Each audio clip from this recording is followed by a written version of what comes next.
I have this St. Patrick's Day wood cutout. I got it from Joann Fabrics online for $8.99, and then I did have a coupon. I'm going to remove the top hanger and put that aside. And taking some General Finishes gel stain, this color's Antique Walnut, I'm just applying it with a paintbrush.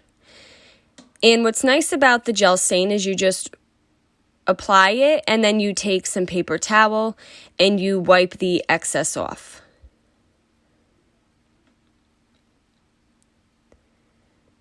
Next, I'm going to go to the bottom, to the clovers, and I'm going to take some Botanical from Wise Owl Paint, and I'm going to start on the left side here. And as I move to the next clover, I'm going to add a little bit of Wise Owl Snow Owl. And I'm just going to repeat this as I move through each clover, adding a little more white each time. So that way we're starting from the left side with the darker Botanical, and as we move over to the right side, the clovers are getting lighter in color. And I feel like there's so many ways that you can paint this. This was just the idea that I had. And once I had everything painted, I allowed that all to fully dry. Next, I'm going to take these wood planks. I get these right from the Dollar Tree. It's a pack of 6. And it's just a square piece of wood. And I'm going to paint that using some Wise Owl Snow Owl.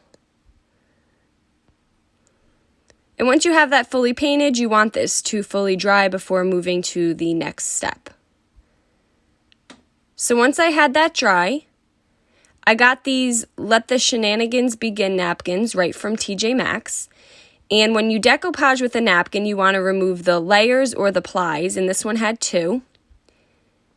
I'm going to take some Wise Owl 1-hour enamel clear. You can also use varnish or Mod Podge. Apply it with a foam brush and then lay my napkin on top of my square plank. I'm going to take some Saran Wrap and rub it. This will help get rid of any wrinkles. If you have a brayer, this is a good time to use it. And then you're going to, after that, apply another coat of the 1-hour enamel clear. And then you can remove the extra napkin if it peels off easily.